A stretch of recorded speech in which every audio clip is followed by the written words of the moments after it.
마태복음 19장 1절에서 12절까지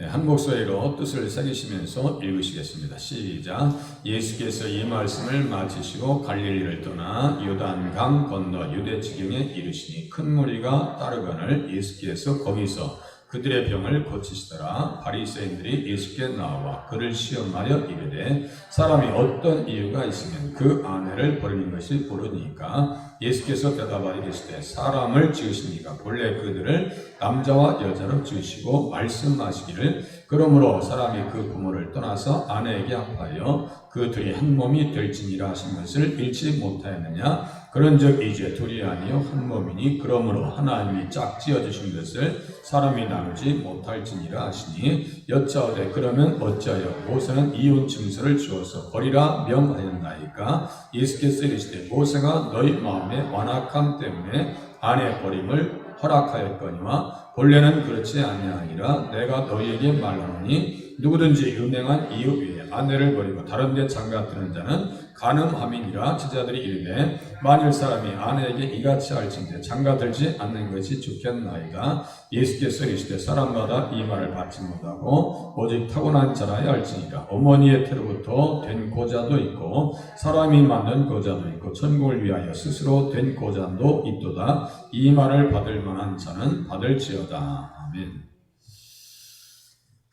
예수님께서 갈릴리를 떠나서 요단강 건너 유대 지경에 이르셨다. 이렇게 말씀하고 계십니다. 그래서 세계 방향을 또 지역을 옮기신 내용을 나옵니다. 그래서 갈릴리는 예수님의 공생애의 주된 무대이셨다.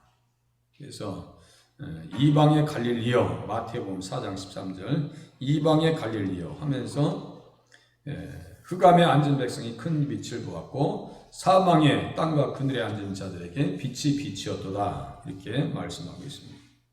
그러니까 갈릴리에서 지금 어디로 가시려고 하냐면 예루살렘 쪽으로 가시는 거예요.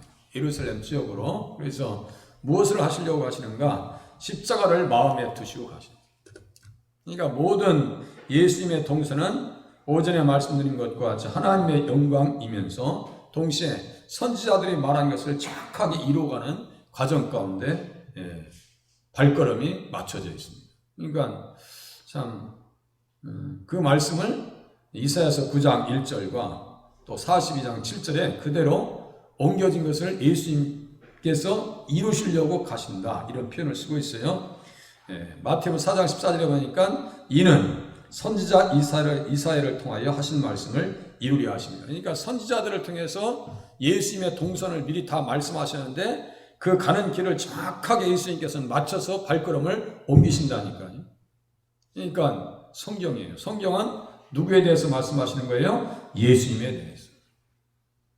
그래서 이사야서 42장 7절에 보니까 내가 눈먼 자들의 눈을 밝히며 갇힌 자를 감옥에서 이끌어내어 흑암에 앉은 자를 감방에서 나오게 하리라. 여기 너라고 하는 것은 외면적으로는 이사야를 얘기할 수 있지만 근본적으로는 누굴 얘기하냐면 예수님을 이야기하는 것입니다. 네가 눈먼 자들의 눈을 밝힌다.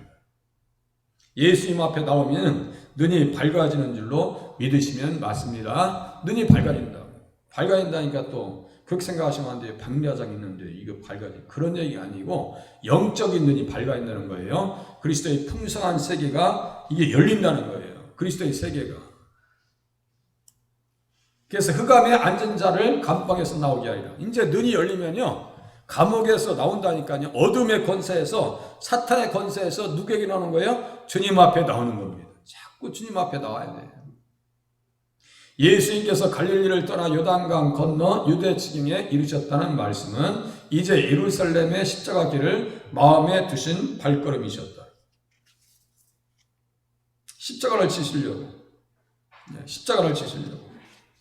그래서 마태복음 16장 21절에 이미 말씀하셨어요. 이때로부터 예수 그리스도께서 자기가 예루살렘에 올라가 장로들과 대제사장들과 서기관들에게 많은 고난을 받고 죽임을 당하고 제3일에 살아나야 할 것을 제자들에게 비로소 나타내셨다. 그런데요, 이 제자들은 그게 무슨 말인지 몰라요.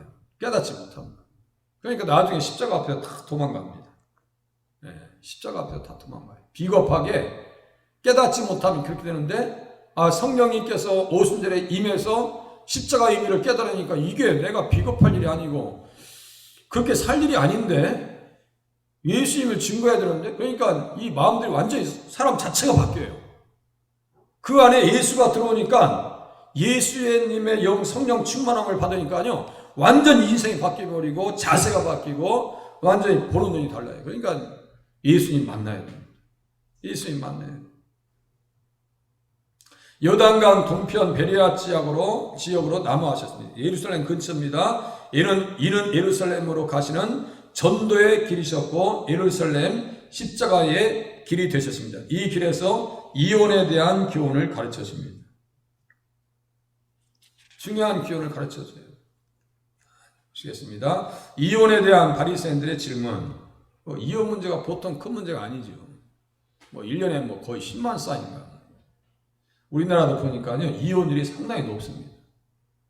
바리새인들이 예수께 나와 그를 시험하여 이르되 사람이 어떤 이유가 있으면 그 아내를 버리는 것이 옳으니까 그랬어요. 그러니까 바리새인들이 주님 앞에 나오는 것도 오늘 어떤 한 무리 중에 한 사람 똑같아요. 그냥 주님 앞에 나와도 이게 의도가 잘못됐어요. 교회 나와도 순수한 믿음으로 교회를 나와야 되는데 교회를 다니면서 그 순수함을 잃어버리면요 이상해져 버려요. 사람이 이상해져 버려요. 그렇게 되면 안 됩니다. 예수님을 시험하려고 나오냐고요. 그러면서 사람이 어떤 이유가 있으면 그 아내를 버리는 것이 옳으니까. 헤롯 안티파스를 제가 써놨어요. 그 당시에 헤롯 안티파스가 동생 빌립의 아내를 뺏어서 자기 부인으로 만들어요. 그때 세례 요한이 가서 지적합니다. 그 여자를 차지한 것이 옳지 않습니다. 뭐에 붙들렸어요? 말씀의 정의에 붙들렸어요. 이 사람은 뭐예요? 신앙적 의인에서 실천적 의인이었다. 그러니까 불의를 보지 못해요. 성격이. 세례 요한은요 아주 그냥 불의라고 하는 것은 타협이 없어요. 그러니까 그런 분들은 대단한 사람이죠. 우리가 그렇게 되기가 쉽지 않습니다. 그죠? 가만히 있으면 될 일인데 그냥 헤롯한테 가서 그냥 잘못됐다고 얘기하니까 헤롯이 좋아할 일이 없죠. 되게 예민한 상황 가운데 있을 때 바리새인들이 찾아와서 이혼에 대해서 지금 묻고 있습니다. 그것도 시험하고 있는 거예요.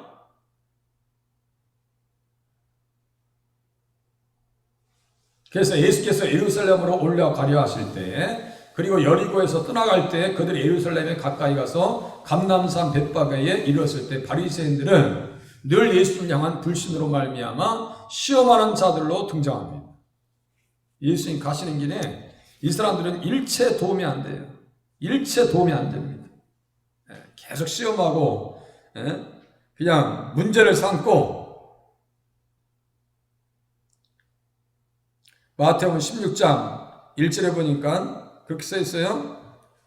바리새인과 사두개인들이 와서 예수를 시험하여 하늘로부터 오는 표적을 보이기를 청하니 표적을 보여주면 표적을 봤다면 이 사람들이 믿을 것인가? 전혀 그런 의미가 없어요. 그런 의지로 온 게 아니에요. 그냥 시험하려고 온 거예요. 시험하려고. 또 마태복음 22장 15절에 보니까 바리새인들이 가서 어떻게 하면 예수를 말의 올무에 걸리게 할까 상의하고 자기들이 상의하고 말이죠. 가이사에게 세금 바치는 것이 옳으니까 이런 질문이나 있어요. 그런 것들은 누구의 시험과 같으냐? 시험하는 자와 동일하게 시험한다는 말이 쓰이고 있는데요. 마태복음 4장 3절에 보니까 시험하는 자가 예수께 나와 내가 만일 하나님의 아들이거든 명하여 이 돌들로 똑똑이가 되게 하라. 그런데 중요한 구절이 있어요. 그 앞에 성령에게 이끌려 예수께서 마귀에게 시험을 받으러 광야로 가셨다. 왜 시험 받으러 가셨을까요? 예수님께서 왜 시험 받으러 가셨을까요? 왜? 그런데 다른 성경에서 답을 줍니다. 제가 읽어드릴게요. 히브리서 2장. 그가 시험을 받아 고난을 당하셨은즉 시험 받는 자들을 능히 도우실 수 있느니라. 이게 답이에요. 예수님이 왜 시험 받으셔야 되죠? 시험 받는 자들을 도와주시려고. 우리가 신앙생활 할 때 시험이 찾아와야 하나요? 수시각각 옵니다. 수시각각 옵니다. 수시각각 수시로 시험이 찾아와요. 그때마다 예수님도 시험을 받으러 광야로 가셨는데 시험을 받아서 고난을 당하신 이유는 시험 받는 자들을 능히 도와주시려고 시험을 받으셨구나. 그러니까 예수님을 의지하면 시험을 빨리 극복하지만 사람을 의지하면 내 생각을 의지하고 그냥 방치해버리면요, 그 시험 통과하는 기간이 길어질까요? 짧아질까요? 길어져요. 그러니까 아예 다른 거 생각하지 마시고 개설하지 마시고 복잡하게 따지지 마시고 그냥 나 죽었어 하고 신앙생활 하시면서 주님 앞에 나오셔서 말씀 듣는 자세가 필요한 줄로 믿으시기를 바랍니다. 오예배 이렇게 들으니까 참 감회가 새롭네요. 감회가 새롭고 감사하기도 하고. 이혼에 대한 예수님의 답변입니다. 예수께서 대답하여 이르시되 사람을 지으신 이가 본래 그들을 남자와 여자로 지으셨고 말씀하시기를 그러므로 사람이 그 부모를 떠나서 아내에게 합하여 그 둘이 한 몸이 될지니라 하신 것을 잃지 못하였느니라. 하나님께서 본래 남자와 여자로 지으셨습니다. 남자와 여자를 창조하셨어요. 뭐 차등 있게 창조한 것이 아니고 남녀를 동등하게 창조하셨어요. 성경에 보면 여자를 뭐 밑으로 보거나 뭐 남자를 위로 뭐 너무 그렇게 하지 않아요. 그냥 평등하게 창조했습니다.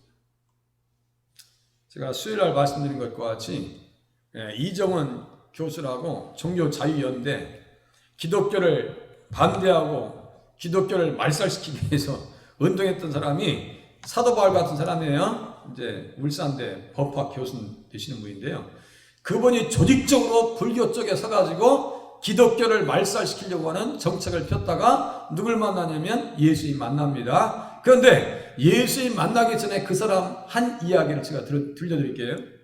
제가 사람에 대해서 인권에 대해서 조사를 해오려고 하니까요, 성경 이외에 제대로 정의를 해놓은 책이 없다 이거예요.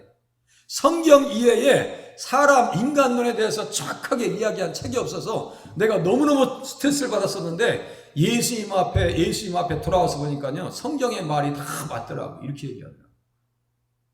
그러니까 성경이요, 진리인 줄을 믿지 않는 사람들도 안다니까요. 전부 인권 사상도 어디서 나온 거예요? 기독교 성경에서 나온 겁니다. 하나님의 형상대로 만들어졌기 때문에 사람은 존귀한 겁니다. 아니, 사람하고 짐승하고 똑같이 봐버리면 인권이라고 하는 거 주장할 수 있는 논리가 어디 있어요? 없어요. 그럼 우리 낮에 점심 잡수실 때 돼지고기 건드리면 안 돼요. 다 잡수셨잖아. 사람하고 짐승하고 똑같은 입장으로 봐버리면 우리는 불교 입장에서 보면 살생자들이에요. 살생자들. 큰일 났네. 살생하지 말라 했는데 고기 한 점이라도 잡수셨어요? 안 잡수셨어요? 잡수셨어도 맛있게 잡수셨지? 김춘자 이사님 안 잡수셨어? 고기? 아이고, 우리 김춘자 이사님은 그래도 뭐나 얘기도 할 얘기 있겠네. 자, 동물도 요새 동물도 권리가 있다고 얘기하죠. 어떤 사람은 돼지 막 병 걸려가지고 이렇게 묻을 때 옆에서 엉엉 울고 난리부려. 근데 김 목사가 가서 옆에서 엉엉 울면 이상한 거 아니에요? 생각해보세요. 동물들도, 걔들도 생명을 존중해야 되는데, 김 목사가 가서 아줌마 옆에 가서 같이 부둥켜 알고 울고 나무 붙들고 쟤들 불쌍해서 어떻게 해서 울고 있으면, 그거 좀 이상한 거 아니에요? 동물들하고 우리하고는 차이가 있습니다. 우리는 어떤 형상대로 만들어졌다고요? 예수, 하나님의 형상. 여기 창세기 1장 27절. 자, 보세요. 하나님이 자기 형상, 곧 하나님의 형상대로 사람을 창조하셨다. 그래서 사람이 존귀한 것입니다. 이해되시죠? 아주 존귀한 존재. 너무너무 귀한 존재예요. 하나님의 형상, 그 사람을 원창조된 사람을 새 사람이라고 하고, 우리가 거듭나면 새 사람을 덧입었다라고 하고, 그 새 사람 속에 무엇이 있는가? 하나님을 따라 의와 진리의 거룩함으로 지으심을 받은 새 사람, 이렇게 써 있어요. 이 바로 의와 진리 거룩함이 하나님의 형상입니다. 이해되시죠? 하나님의 형상, 우리 안에 그 형상이 있어요. 그런데 예수님의 말씀을 들어야 이 형상을 회복할 수 있어요. 맏아들 장자 되시는 예수님 새벽에 계속 말씀드렸는데 들으신 분들은 이해가 되실 거예요. 정욕에 길들여진 사람들이라면 힐렐 학파의 주장을 따를 것이다. 이 앞에 걸 빼놨나 보네. 그 힐렐과 밑에 두 가지 입장이 맨 밑에 보세요. 이혼의 두 가지 입장이 있었습니다. 보수적인 샴마이 학파에서는 아내가 간음한 외에는 이혼할 수 없다고 가르쳤고, 진보적인 힐렐 학파라고 하는 그 학파의 주장대로 하면 남편이 남편에게 부실한 식사를 했다, 아내가 외모가 마음에 안 든다, 담장을 넘는 목소리가 들린다, 아들을 낳지 못한다면 이혼 사유가 된다. 이게 말이 돼야 안 돼요? 말이 안 되는 거지. 말이 안 되는 거예요. 그런데 이 당시에 이혼의 교훈은 대개 누구의 주장을 따랐을까요? 정욕에 길들여진 사람들이라면 삼마이 학파보다는 힐렐 학파의 주장을 따랐을 것이다. 여자가 마음에 안 든다고 버리고. 그 당시에는요, 이혼을 그냥 뭐 여자들은 그냥 어떤 자식을 낳고 성욕을 채우는 존재로밖에 이해를 안 했습니다. 그러니까 아주 시대가 완전히 타락했죠. 그러니까 예수님의 가르침에 귀를 기울려고 하는 자세보다는 예수님을 시험하려고 지은 거라니까. 믿음으로 거듭나 하나님의 형상의 새 사람 된 사람들은 예수님의 가르침을 귀담아 들을 수 있어야 합니다. 하나님의 창조 원리는 일부일체제입니다. 결혼 자체는 하나님의 축복입니다. 결혼이 축복이라니까요. 잠언서 18장 22절에 보니까 아내를 얻는 자는 복을 얻고 여호와께 은총을 받는 자니라. 결혼한 사람들은 다 복 받은 사람. 유감스럽지만 우리 이준사 집사님 저밖에 없네. 우리 집사님하고 저는 복 받은 사람. 믿으시죠, 집사님? 저도 믿고 있어요. 할렐루야 하면서 살고 감사. 아유, 나 같은 사람한테 누가 시집 오겠어요? 그냥 감사하죠. 할렐루야지. 자, 그래서 결혼한 것 자체는 축복이라고요. 성경 써있는 그대로요. 18장 22절 아내를 얻는 자는 복을 얻고 여호와께 은총을 받는 자니라. 아멘. 할렐루야. 복 받았어요. 아담은 어떠한 이유에서도 하와를 버릴 명분이 없습니다. 5절 말씀 창세기 2장 24절의 말씀을 인용한 구절입니다. 이 말씀을 근거로 부부간의 다양한 교훈들이 인용구와 관주를 통해서 성도들에게 주어집니다. 가장 대표적인 것이 말라기서 2장이에요. 예수 믿는 사람들이 이 말씀을 가슴에 품고 살아야 돼요. 말라기서 2장 13절에 보면 다음과 같이 써 있습니다. 14절 너와 내가 어려서 맞이한 아내 사이에 여호와께서 증인이 되시기 때문이라. 그는 내 짝이요 너와 서약한 아내로 돼 내가 그에게 거짓을 행하였도다. 거짓을 행하지 말라. 서약한 아내라고, 서약이라고 하는 것은요 언약했다는 거예요. 성혼식이죠. 성혼 선언문. 그러니까 예수 믿는 사람이랑 결혼하는 게 축복이야. 계속 말씀으로 관리가 되고 깨달아지고 그런 만남을 이어가야지. 그렇게 되지 않냐면요 가정이 복잡해집니다. 또 한때 홍역을 치르고요 한때 어려움을 겪습니다. 확실하죠. 우리 이준사 입사님처럼 이렇게 신앙생활 잘하신 분들은 아주 반듯하게 하시는 거죠. 남자분들이 없어서 지금 할 말이 없네. 같이 계셨으면 같이 그냥 이렇게 얘기합니다. 한 번도 힘들게 하지 않았을 것이 확실하고. 당연하죠. 저도 지금까지 우리 집사람한테 괴롭히고 그런 거 없어요. 앞으로도 그렇게 해야지. 그렇게 하면 큰일 나죠. 성경 그대로입니다. 그에게는 영이 충만하였으나 오직 하나를 만들지 아니하시느냐. 어찌하여 하나만 만드셨느냐. 이는 경건한 자손을 얻고자 하심이라. 그러므로 내 심령을 삼가 지켜서 어려서 맞이한 아내에게 거짓을 행하지 말지니라. 내 심령을 삼가 지켜라 그랬어요. 내 심령을 삼가 지켜라. 그죠? 마음속에서부터 마음을 지키라 이거예요. 어제 말씀드렸죠. 탐심은 이성 간의 물질 문제에 권력, 무슨 돈, 이건 어느 자리나 탐심은 다가 있어요.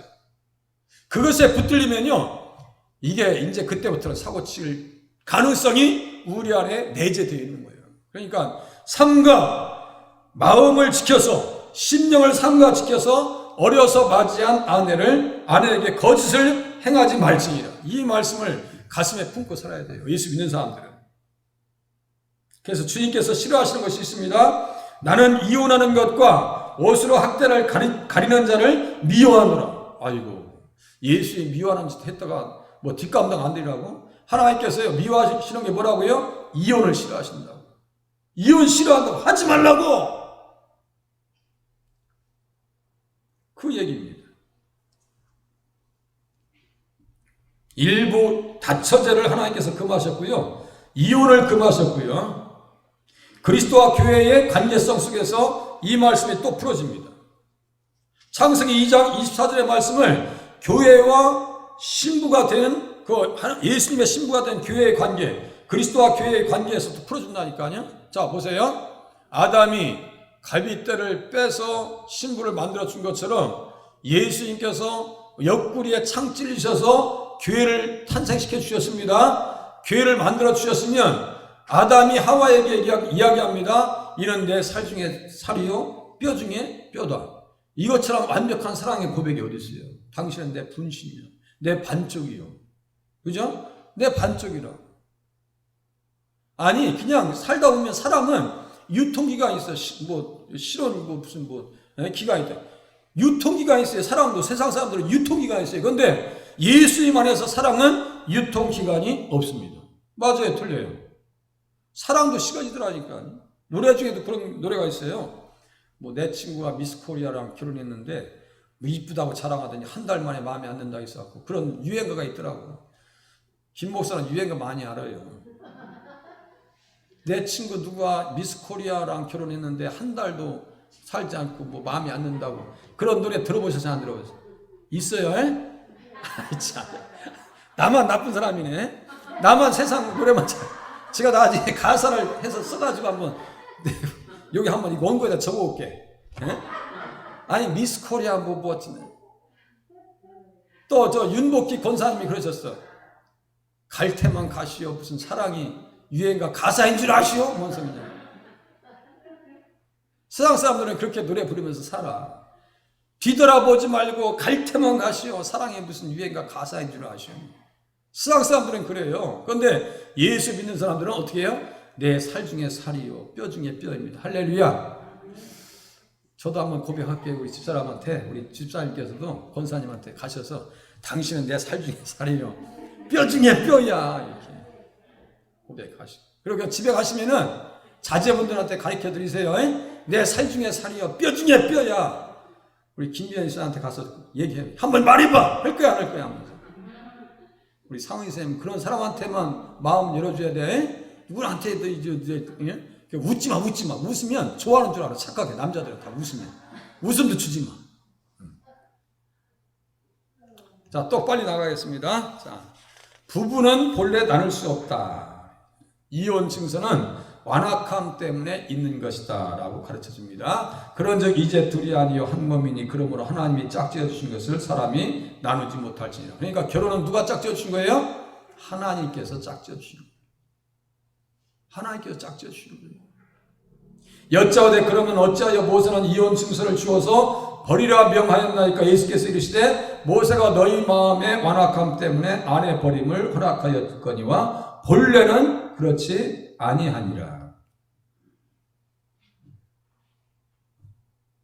그래서 7계명을 해석해 주실 때도 마태복음 5장에 보니까 주님께서 말씀하신다니까요. 간음하지 말라. 그게 무슨 말이에요? 이혼하지 말라는 말씀과 간음하지 말라는 것은 맥을 같이 합니다. 그죠?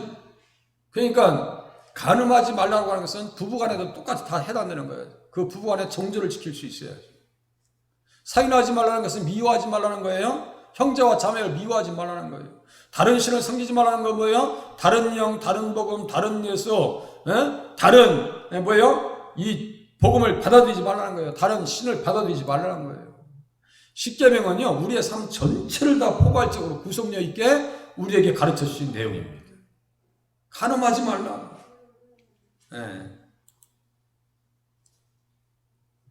통제 불능의 때에는 하나님께서 버리신다라고 써 있어요. 로마서 1장 28절. 죄송하지만 한번 이렇게 펴보실래요? 로마서 1장 28절. 어떻게 들었는지 보세요. 로마서 1장 28절. 하나님과의 관계가 무너지면 다 무너집니다. 로마서 1장 23절. 여기서도 십계명이 깨지는 소리를 들으실 수 있어야 돼요. 로마서 1장. 힘드신 분들은 앞에 보시면 돼요. 앞에 띄워주세요. 로마서 1장 23절.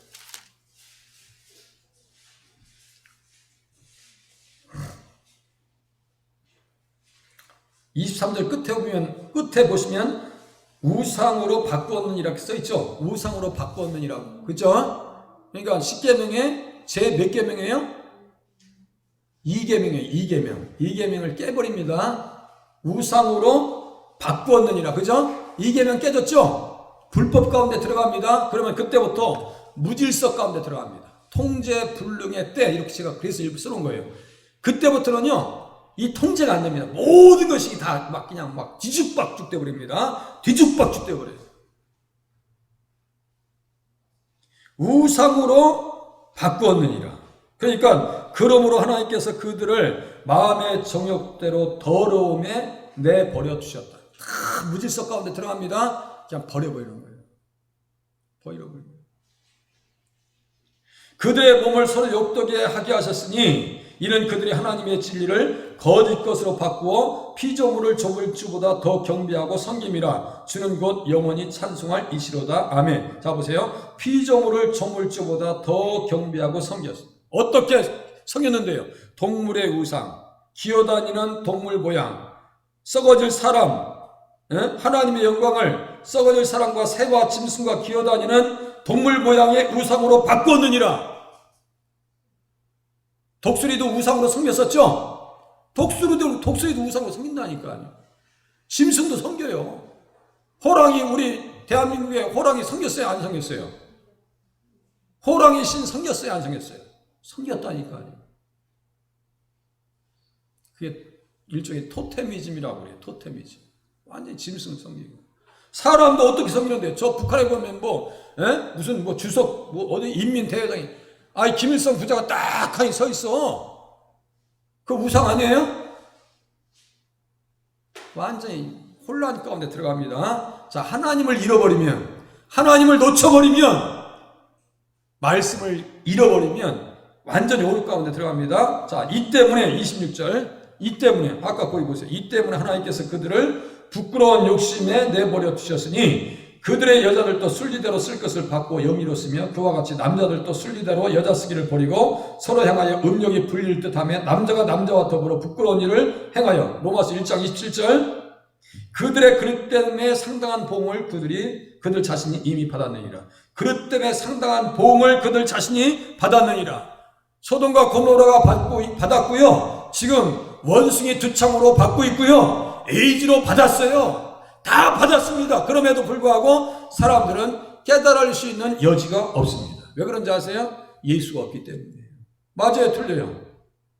예수가 없으니까 그게 잘못된 줄 몰라요. 예수 믿는 것이 얼마나 큰 축복인 줄로, 얼마나 큰 축복인지 모르기 때문입니다. 예수 믿는 것이 큰 축복입니다. 하와를 아담에게서 만들 때 그 갈비뼈로 만들어 주셨습니다. 아내는 남편의 분신입니다. 짝지어 주셨다는 말씀은 함께 멍에를 맺다, 하나의 멍에에 고정시켰다, 함께 결합하여 하나가 됐다, 이런 뜻입니다. 그러니까 둘은 운명 공동체예요. 남편과 부인은 같은 멍에를 타고난 거예요. 결혼의 줄로 연합하다라는 의미를 가지고 있습니다. 결혼은 인위적인 것이 아니고 신의적인 것이에요. 하나님께서 하신 것이니까, 시켜주니까. 하나님에게서 비롯된 신비한 것이며 성스러운 것이기에 사람이 인위적인 방법으로 나눌 수 없는 성격의 것입니다. 나눌 수 없어요. 나눠져도 안 됩니다. 기독교인들 것도 그렇게 해야 돼요. 이 바리새들이 모세가 왜 이혼 질서를 주어서 버리라고 했느냐가 반문합니다. 모세는 이혼을 장려한 것이 아닙니다. 신명기 24장 1절에 기록하고 있는 이유는 마음의 완악함 때문에 아내 버림을 허락했을 뿐 본래 그렇지 않다고 가르쳐줍니다. 10계명의 제7계명에 벗어난 백성들을 관리할 필요가 있었기 때문입니다. 그러니까 완악함 때문에 이혼하라고 했지 원래는 그렇게 아니라니까요. 자, 아내를 버리고 다른 여인과 장가드는 것은 그래서 간음죄가 된다. 9절 보세요. 내가 너희에게 말하노니 누구든지 음행한 이유 외에 아내를 버리고 다른 데 장가드는 자는 간음함이니라. 제자들이 이르되 만일 사람이 아내에게 이같이 할진대 장가들지 않는 것이 좋겠나이다. 이제 아주 포기적인 상황이죠. 이혼도 안 된다는데 어떻게 하면 좋아요? 장가 안 가는 게 낫겠다 이거. 아싸리 장가 안 가는 게 낫겠는데. 우리들은 지금 세상 사람들은 마음대로 사는데요. 로마 사람들은요, 그 동성애 천국이었어요. 말씀드렸죠? 소크라테스, 아리스토텔레스, 플라톤, 이 사람들 그리스 철학자들 있죠? 다 동성애자들입니다. 이 사람들 하는 얘기가 육체의 사랑은 자식이라고 하는 열매를 맺지만 이 동성 간의 사랑은 사랑이라고 하는 열매를 말 같지도 소리 해. 그게 진짜 사랑이래. 그러니까요. 유행가 얘기 또 얘기해 줄게요. 우리 나훈아 가수 되시는 분이 테스 형 세상이 왜 이래 맨날 불러봐도 답을 못 줘. 줄 수 있어요 없어요? 테스 형 들어보셔서 김 목사만 유행가만 하는가 봐. 오늘 이상한 분위기. 자, 테스 형 얘기 유행가 들어보셨어요? 안 들어보셨어요? 못 들어보셨어요? 이제 그거는 안 들어보셨네. 테스 형 하면서 테스 형 세상이 왜 이래? 세상이 왜 이래? 맨날 테스 형한테 물어봐. 그건 답을 없어요. 네 자신을 알라고 그러지. 그 사람은 네 자신을 알라니까. 나훈아 쌤한테도 그랬을 거야. 네 자신이 알아. 그랬을 거예요. 세상은 답이 없습니다. 답을 찾을 수가 없어요. 성경 이외에 확고한 답을 세상에서는 줄 수가 없습니다. 좀 전에 말씀드렸죠. 이정원 교수께서 종교자유연대에서 그렇게 기독교를 박해하고 반대해서도 인간학, 사람에 대해서 정확하게 이야기한 것은 성경밖에 없더라. 그게 맞아요. 성경에서 가르쳐주는 것만 정확하게 이해하고 신앙생활하면 바른 길을 가고 있다라고 하는 사실을 깨달으면 맞습니다. 자, 그리스도인이라고 한다면 설령 음행한 이유가 있다 하더라도 회개하고 돌아오면 마태복음 18장 21절에서 22절의 말씀과 같이 용서할 수 있어야 하고 가정과 자녀들을 지켜야 합니다. 심지어 같이 음행할 어떠한 명분도 성경에서 찾을 수는 없습니다. 로마 사회에서는 아내와 자식들은 남편의 부속물에 지나지 않았습니다. 장가드는 것이 성적 충족과 자손을 낳는 것이었기에 성적인 타락이 도를 넘었습니다. 성적인 타락이 말이죠. 도를 넘었다. 이방 사람들이 그 마음에 허망한 것으로 행했다. 감각 없는 자가 되어 자신을 방탕에 방임하여 모든 더러운 것을 욕심으로 행했다. 에베소서 4장에 써 있습니다. 데살로니가전서 4장 5절에 보니까 이방인과 같이 세교를 따르지 말라. 그 당시 이방인들은요, 예수 모르는 사람들은 그냥 욕정을 따라서 그냥 막 살았습니다. 막 살았어요. 막 살았어요. 베드로전서 4장 4절에 보니까 극한 방탕에 다름질했다 했어요. 극한 방탕에 다름질했다. 그러니까 막 사는 거예요. 로마인들은 결혼하는 것은 이혼하기 위해서 하는 것이며 결혼하기 위해서 이혼한다고 말했습니다. 말이 돼요 안 돼요? 보세요. 로마 사람들 그 당시에 예수를 모르는 사람들은 결혼하는 것은 이혼하기 위해서 하는 것이며 결혼하기 위해서 이혼한다. 나도 모르겠어요. 이게 무슨 말인지 나도 모르겠어요. 그냥 막 사는 거예요. 전혀 부부의 돌이 주님 앞에서 간음하지 말라고 하시는 그 말씀의 의미가 뭔지 몰라요. 그렇게 하고 그렇게 해서 버림당하고 버림당할 것이라고 하는 것도 전혀 생각도 않습니다. 전혀 생각이 없어요.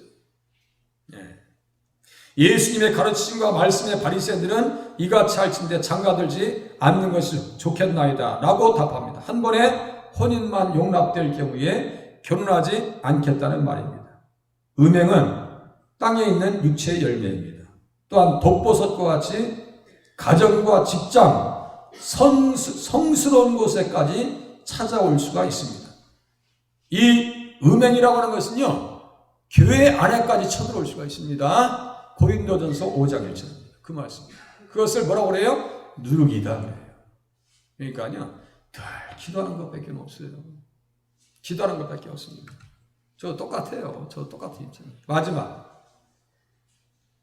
예수께서 이르시되 사람마다 이 말을 받지 못하고 오직 타고나야 가능하다. 혼자 사는 것은 타고나야 가능하대요. 어머니의 태로부터 된 고자도 있고 사람이 만든 고자도 있고 천국을 위하여 스스로 된 고자도 있도다. 이 말을 받을 만한 자는 받을지어다. 이게 무슨 말씀일까요? 바리새인들은 물론 제자들도 그 시대의 사람들이었기에 자유스러운 결혼관을 가지고 있었습니다. 자유스러운 연애관, 결혼관, 그게 좋을 것 같죠? 차라리 그래서 이혼할 수 없다면 결혼하지 말아야겠다는 생각을 가진 자들에게 예수님은 타고난 자만이 홀로 살 수 있다고 가르칩니다. 타고나야 혼자 살 수 있는 거지. 다른 목적으로 결혼하지 않는 것은 그건 말이 안 되는 거예요. 자유 연애 시대를 만들기 위해서 결혼하지 않겠다. 그건 잘못됐다는 거예요. 예수님은 창조의 원리에 합한 혼인이 우선이지만 독신도 인정하셨습니다. 사도 바울도 같은 말을 했습니다. 고린도전서 7장 25절 이하 26절까지 보니까요. 내 생각에는 이것이 좋으니 곧 임박한 환난으로 말미암아 사람이 그냥 지내는 것이 좋으니라. 저는 이게 무슨 말씀인지 몰랐어요. 총각 때 이 말씀을 보면서 이거 결혼하라는 얘기인가 하지 말라는 얘기인가, 이거 잘 들어보세요. 자, 내 생각에는 이것이 좋으니 곧 임박한 환난으로 말미암아 사람이 그냥 지내는 것이 좋으니라. 이게 무슨 말씀이냐. 사도 바울이 이야기하고 있는 그 시점은 몇십 년, 불과 사도 바울이 64년의 순교를 당합니다. 예루살렘이 몇 년에 멸망해요. 사도 바울이 64년에 순교를 당한다니까요. 예루살렘이 몇 년도에 멸망한다 했어요. 지금 입에서 나왔는데 누구? 70년. 완벽하게 유대인들이 멸망을 당합니다. 또 짓밟혀요. 이방인들에게. 그래서 골로새움 원형 경기장이 그 유대 노예들에 의해서 만들어졌다고 제가 말씀드렸죠. 골로새움 원형 경기장이라는 것은 피로, 이스라엘 백성들의 피로 건축한 것이 골로새움 원형 경기장입니다. 그때도 3년 동안 포위됩니다. 그때 어떤 일화가 있었냐면요. 요세푸스가 기록한 내용입니다. 요세푸스가 어떤 얘기를 하냐면요. 예루살렘이 포위돼가지고 군사들이 와서 다 먹을 것을 뺐습니다. 그래서 마리아라고 하는 이 딸이 말이죠. 다 뺏겼는데 배고픈 상태에서 자녀들의 입에 있는 것을 뺏어 먹고 나중에는요. 자녀를 잡아먹어요. 그래서 반을 먹다가 발견됩니다. 이게요, 실질적으로 있었던 일입니다. 생각해 보세요. 자, 다시 읽어드릴게요. 내 생각에는 이것이 좋으니 곧 임박한 환난으로 말미암아 사람이 그냥 지내는 것이 좋으니라. 그러니까 그 시대를 이해하지 못하면 그 말씀을 이해 못해요. 제가 좀 전에 말씀드렸죠.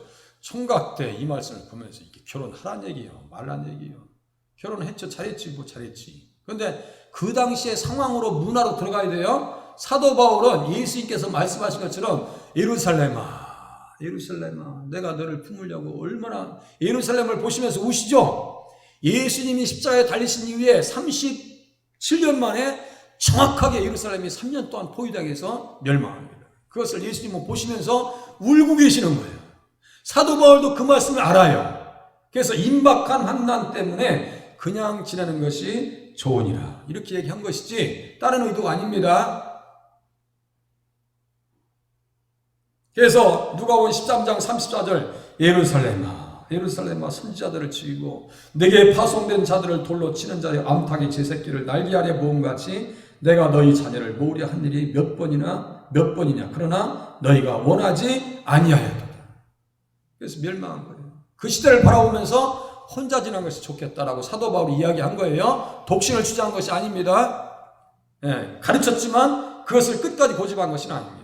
이에 세 가지의 경우가 있었는데요. 우선은 어머니의 태로가 된 고자는 결혼하지 않아도 된다는 거예요. 선천적으로 타고난 것입니다. 다음은 사람이 맞는 고자가 있습니다. 왕궁에서 환관으로 일어난 경우입니다.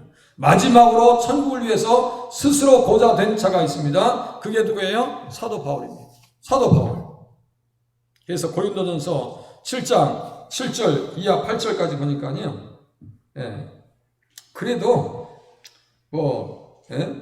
혼자 지내는 것이 좋은데 정욕을 피할 수 없거든요. 결혼하라고 얘기합니다. 그런데 사도 바울은 자기를 독신으로 하나님 앞에 드립니다. 스스로 천국을 위해서 고자된 자도 있도다. 이 말을 받을 만한 자는 받을지어다. 다시 이제 정리하겠습니다. 결혼은 누가 시켜주신 거예요? 하나님께서 시켜주신 겁니다. 그래서 사람이 나누면 돼야 안 돼요? 나눌 수 없습니다. 그래서 선택을 잘해야 되고 우리는 이미 지금까지 살아왔으니까 끝까지 믿음의 정조를 가지고 하나님 앞에서 신앙의 정조를 지키면서 신앙생활하셔서 하나님 나라에서 그렇게 사랑받는 자리에 나가실 수 있기를 바랍니다. 기도하겠습니다.